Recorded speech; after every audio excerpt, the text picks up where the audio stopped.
duzue? Deskantzatu duzue, eukidezue aukera? Batzuk eukidezue aukera deskansatzeko, beste batzuk gutxiago eukidegu,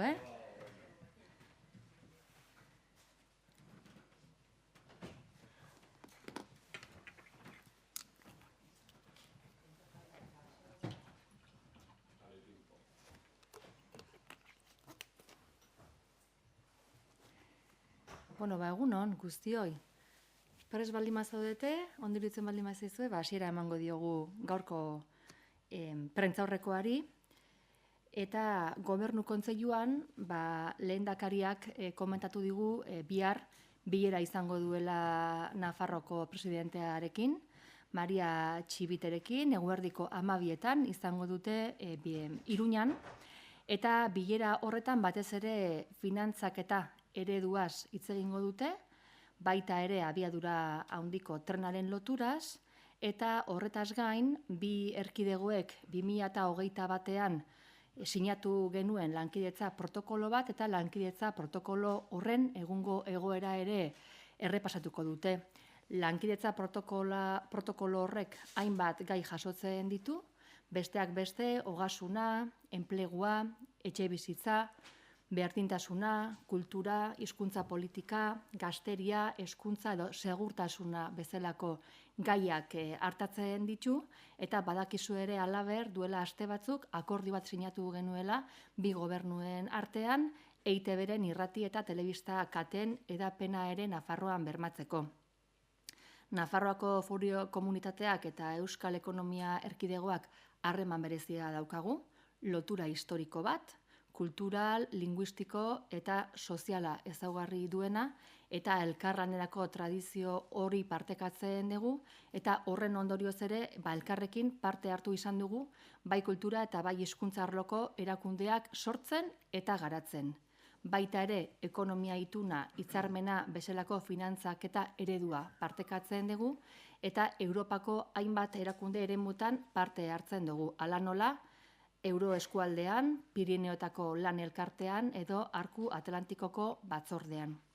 Decía que el lehendakari nos ha informado en el Consejo de Gobierno que mañana mantendrá un encuentro con la presidenta de Navarra, con María Txibite, será a las 12 del mediodía en Iruña, y en esa reunión, además de otras cuestiones como el modelo de financiación o las conexiones del tren de alta velocidad, se va a repasar también el protocolo de colaboración que tenemos firmado entre ambas comunidades en diciembre del 2021.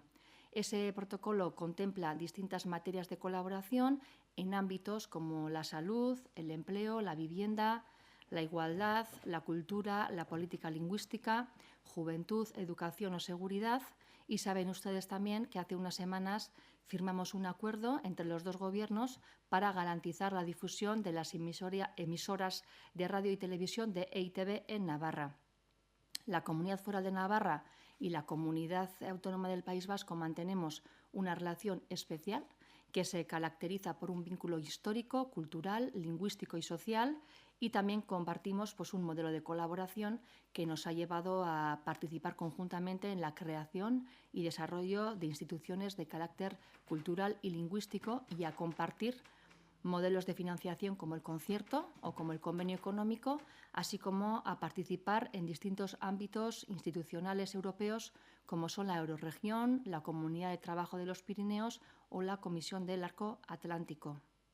Bestalde, ostegun honetan, dakizuenez, eta lehendakariak berak ere hala iragarrita, lehendakaria osasunaren aldeko Euskal Itunaren lehen bilera horren buru izango da. Ogasuneko sailburuak adierazi digu gobernu kontseiluan lehen mahai horretan jaurlaritzaz gain alderdi politikoak egongo direla, baita ere sindikatuak, unibertsitateak eta Euskadiko osasunarekin lotutako erakunde ezberdinak, eta lehendakariak azaldu zuen bezala lan metodologia bat jarriko da mahai gainean, 3 fasetan banatuko da lan metodologia hori, eta aurreikuspenen arabera edo espero dugu behintzat datorren urteko martxoan dagoeneko itun hori sinatuta edo adostuta egotea. 3 fase ezberdin izango ditu, hasiera batean diagnostiko partekatu bat egongo da, edo hori da behintzat nahia, eta diagnostiko partekatu hori urrian izatea espero dugu. Bigarren puntu batean edo bigarren fase batean Euskal Osasun Sistema eta Osakidetza gidatu beharko duten printzipioak adostea nahi da, eta azken edo hirugarren fase batean etorkizunerako ildo nagusiak. Dakizuenez baita ere, itun honen baitan lortutako akordioaren jarraipena eta ebaluaketa bat martxan jarriko da, eta jarraipen eta ebaluazioa egiteko sistema hori ere adostea nahi da. Este jueves, el Lehendakari presidirá la primera reunión del Pacto Vasco por la Salud. Según nos ha explicado esta mañana en Consejo de Gobierno el propio consejero de Salud, en esta primera mesa participarán, además del Gobierno, los partidos políticos, sindicatos, universidades y organizaciones vinculadas a la salud en Euskadi. Y como ya explicó el Lehendakari, esa metodología que se va a poner encima de la mesa va a tener 3 fases. La previsión es que para el año que viene, para marzo del año que viene, podamos tener ya este pacto plenamente operativo. En una primera fase se espera poder contar con un diagnóstico compartido sobre el Sistema Vasco de Salud y esperamos poder tener este diagnóstico acordado y cerrado para el mes de octubre. En una segunda fase, los principios que van a regir el Sistema Vasco de Salud, y en una tercera fase lo que van a ser las líneas o las grandes líneas estratégicas de futuro. Además, se va a acordar un sistema de seguimiento y evaluación de los acuerdos alcanzados. Laguntzetara salto eginda, gaurko Gobernu Kontseiluan ere laguntzak onartu ditugu, hainbat laguntza, eta batzuen berri emango dizuet. Alde batetik, Gobernu Kontseiluak 3,19 milioi euroko laguntzak onartu ditu gizarte ekonomiaren ekintzailetza edo gizarte ekonomian ekintzailetza sustatzeko. Programa honen helburua izango da gizarteko ekonomia enpresa berriak sortzea, ibilbidean laguntzea, tutorretza bat jartzea, eta beraien ibilbide horretan ere azken fasean ere laguntza ematera. Sektore honetan parte diren sare publiko pribatua indartzea ere bada honen helburu bat, eta ekonomia sozialeko proiektu sortu berriek ere jaso ahal izango dituzte laguntzak. Decía que en el Consejo de Gobierno de hoy hemos aprobado también una línea de ayudas por un importe de 3,19 millones de euros, en este caso para impulsar el emprendimiento en economía social. Son ayudas, o el programa, mejor dicho, está dirigido a promover la constitución y la promoción de este tipo de proyectos tan enraizados en Euskadi, también a fortalecer el tejido público-privado que apoya a ese sector, y van a poder acceder a estas ayudas los proyectos de economía social de reciente creación. Y en el marco agrario, gaurko Gobernu Kontseiluak nekazaritza diversifikatzeko eta berritzeko 900.000 euroko laguntza partida bat ere onartu du. Kasu honetan, esan bezala, nekazaritza diversifikatzeko laguntzak izango dira, eta laguntza hauek lupulo, okin zereal, frutu lehor, hauntze esne, trufa, mairako sagar, gizakien edo animalien elikadurarako oleaginoso, olibadi eta frutu gorrien usteapenetarako zuzendatuta edo zuzendurik izango dira. Programa honen hartzaileak ustiategien titularrak izango dira, beti baldin eta ustiategiaren ekoizpenak edo honen zati bat, ekoizpen jarduera garatzea errazten duten inbertsioak egiten baldin ditu. Finalmente, también hemos aprobado ayudas en el área agraria. El Consejo de Gobierno ha aprobado una partida de ayudas para la diversificación y la innovación agraria por un valor de 900.000 euros, y estas subvenciones están dirigidas sobre todo a explotaciones de lúpulo, cereales panificables, frutos secos, caprino leche, trufa, manzana para mesa, oleaginosas para alimentación humana o animal, olivar y frutos rojos. Es un programa que tiene como destinatarios a los titulares de explotaciones cuya producción o parte de esta aborde inversiones que faciliten el desarrollo de su actividad productiva. Barkatu pixka ateran behar dut.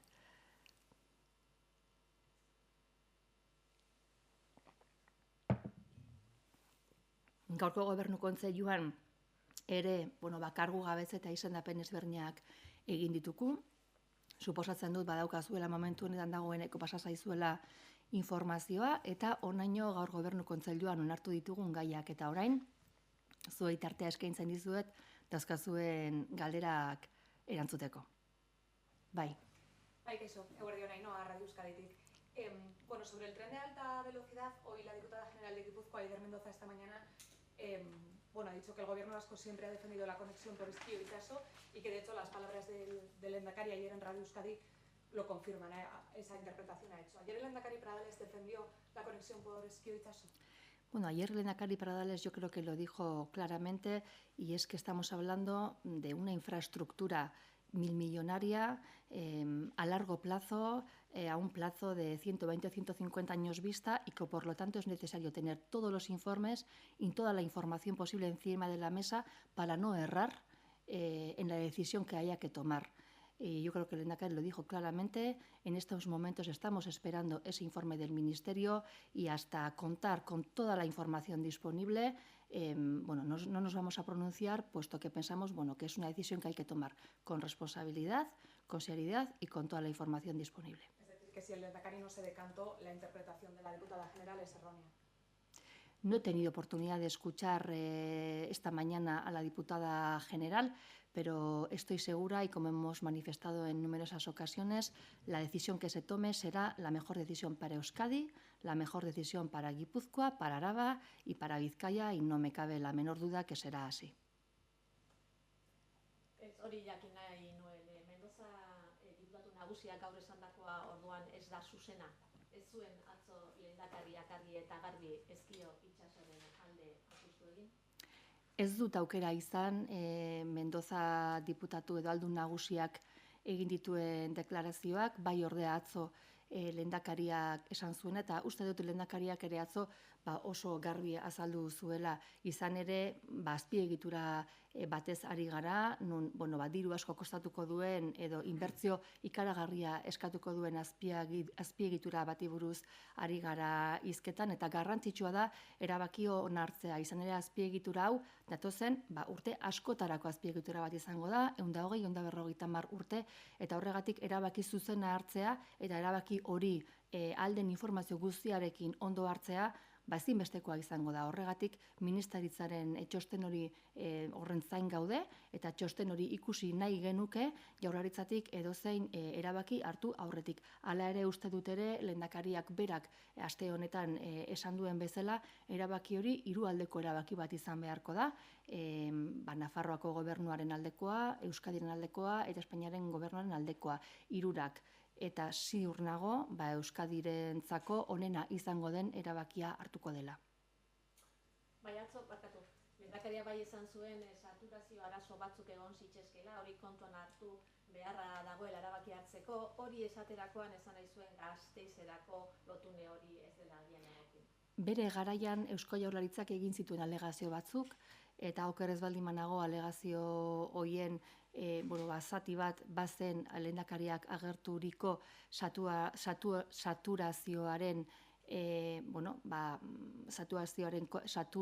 barkatu kontu hori, baina esan bezala oraindiokan hainbat kata egin gabe daude, ministeritza informea edo txostena egiten ari da, eta guk txosten hori jakin aurretik edo txosten hori ezagutu aurretik ez dugu erabakirik hartuko edo ez dugu erabakirik hartuko. Zer eskatuko zenieke Arabako eta Gipuzkoako aldun nagusiei kasu honetan? Nik beti esan dut errespetatu egiten dudala beraien iritzia eta ulertu egiten dudala gainera beraiek lurralde historiko baten aldun nagusi diren heinean beraien irizpidea ere zein den esatea eta beraientzako beraien irizpide hori azaltzea hori legitimoa dela eta errespetatzen dugula. Hala ere esan bezala, Jaurlaritza bezala, itxoin egingo dugu txosten hori izan arte gure iritzia edo azken balorazioa eman ahal izateko. Se ha comentado que precisamente el TAP va a ser una de las cuestiones que se aborde en esa reunión entre el Lehendakari y la presidenta Navarra. ¿Exactamente qué le va a trasladar el Lehendakari a María Chivite o qué planteamiento le quiere hacer? Si esta es una cuestión, como usted dice, que aún está pendiente para tomar una decisión de esos informes, ¿no? Desconozco lo que le trasladará el Lehendakari a María Chivite, pero estoy segura de que el propio Lehendakari, mañana, una vez que termine la reunión con la presidenta de Navarra, él mismo dará cuenta de lo hablado en la reunión, de lo tratado, y le podrán ustedes realizar las preguntas oportunas al respecto. Entiendo que tampoco nos va a poder dar más detalles sobre ese asunto de la financiación negociación que pretende tratar también el Lehendakari con la presidenta de Navarra. No sé en qué sentido o cuál es el planteamiento que quiere llevar o para qué. Sí, como lo he dicho, mañana es la reunión a las 12 del mediodía. Se encuentran presidenta de Navarra, Lehendakari, mañana en Iruña, y estoy segura que una vez finalizada la reunión, pues ambos harán las declaraciones pertinentes e informarán sobre lo tratado en dicha reunión. Y una última cuestión al respecto. Hablaba de ese protocolo. ¿La intención de la reunión o la intención con la reunión es reforzar las relaciones entre Euskadi y Navarra, reforzar ese protocolo? ¿Cuál es el objetivo, más allá, entiendo, de que es el primer encuentro? Sí, las relaciones entre Euskadi y Navarra siempre han sido buenas y van a seguir siendo buenas. Y este primer encuentro, bueno, pues es también un primer encuentro, ¿verdad?, entre el Lehendakari y la presidenta de Navarra. Tenemos un convenio de colaboración que se ha seguido trabajando desde ese año 21 en el que se firmó. Y bueno, como no puede ser de otra manera, está bien poner encima de la mesa ese protocolo, ese convenio de colaboración que ya existe, hacerle un repaso y ahondar en esa colaboración futura. Osasun itunaren lehen bilera ostegunean, ELA sindikatuaren erantzunik jaso duzue? ELA sindikatuak berak adierazi duenez, edo nik dakidanez, bihar esango du etorriko den edo ez. Guk espero dugu etortzea eta gustatuko litzaiguke etortzea, izan ere uste dugu gaiak badaukala nahiko garrantzia eta gure herrialde honek behar duela benetan guztion aportazioak osasuna bezalako arlo garrantzitsu honetan. Baina epea gonbidapenari bai ala esateko gaur amaitzen da. Bihar esan du ELA sindikatuak komunikatu bidez adieraziko duela etorriko den edo ez. Hori da gu daukagun informazioa eta esan bezala guri gustatuko litzaiguke etortzea, izan ere uste dugu gaiak badaukala nahikoa garrantzia, danok egon gaitezen eta danok egin ditzagun beharrezko aportazioak hain garrantzitsua den gai baten inguruan. Se le hacía en euskera la petición al sindicato ELA para que acuda. Bueno, el sindicato ELA ha dicho que mañana comunicará, ¿no?, vía comunicado además, si participará o no en el pacto, y simplemente desde el Gobierno pues nos gustaría que participaran todos, puesto que se trata de una materia, ¿no?, con mucha importancia y es un pacto, ¿no?, un pacto de país a futuro muy importante que va a necesitar de la colaboración y de la aportación de todas y todos, y en ese sentido de colaborar y aportar, nosotros esperamos que su respuesta sea positiva y que acudan. Sí, usted y el propio Lehendakari a finales de julio mantuvieron diferentes reuniones en relación con el desarrollo estatutario. No sé si de cara al inicio del curso político tienen ya una agenda, tienen alguna cita o alguna previsión para ir avanzando en esos temas. Sí, la intención es articular este mes de septiembre reuniones técnicas, bilaterales, entre Gobierno de Madrid, Gobierno vasco, para ir ahondando en estas materias, y de hecho les puedo comunicar que esta misma mañana he hablado con el secretario de Estado, con el señor Arcadi España. Estamos en constante comunicación para poder ya cerrar una fecha para esa reunión de equipos técnicos para ir afinando en esos textos que teníamos encima de la mesa. Bai, 6 transferentzia daude mahai gainean, baina guretzako garrantzizkoa da itsasertzearena, eta horri bai nahi diogu azkartasuna eman, eta saiatuko gara itsasertzeko eskumen honen eskualdaketan azkar egiten, edo behintzat hori emango diogu lehentasuna. Sí, ¿a qué 6 transferencias nos referimos y a cuál le van a dar prioridad? Sí, le vamos a dar prioridad a la transferencia del litoral, que para nosotros es importante, que está bastante avanzada y que es, vamos a poner todo por nuestra parte para que sea una de las primeras en poder cerrar. Y el resto de las transferencias, pues para no errarme, voy a sacar la chuleta.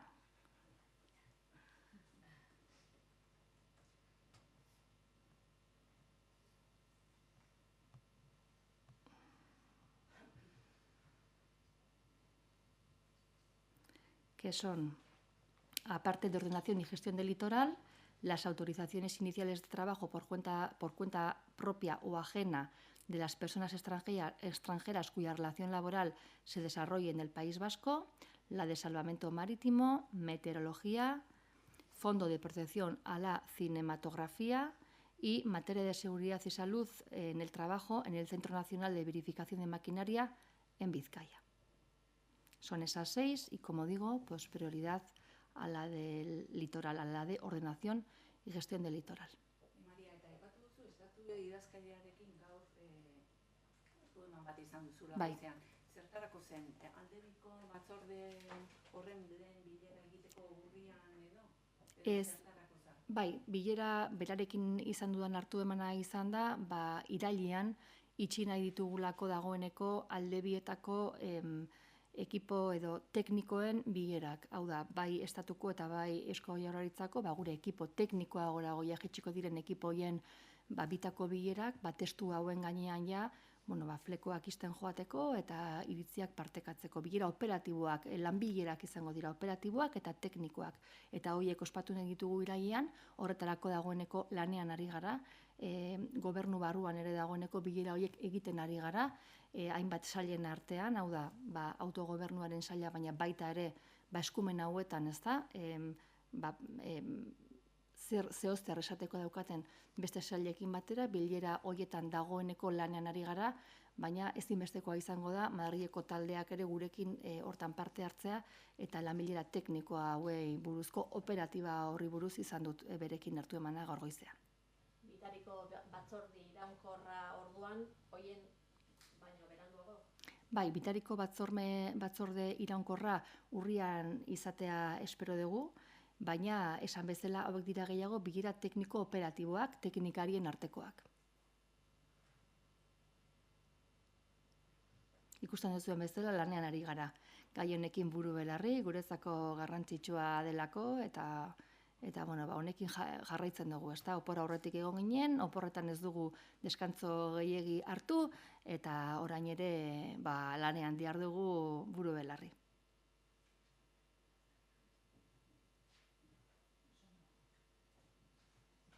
Bai, mila esker, eta datorren astera arte.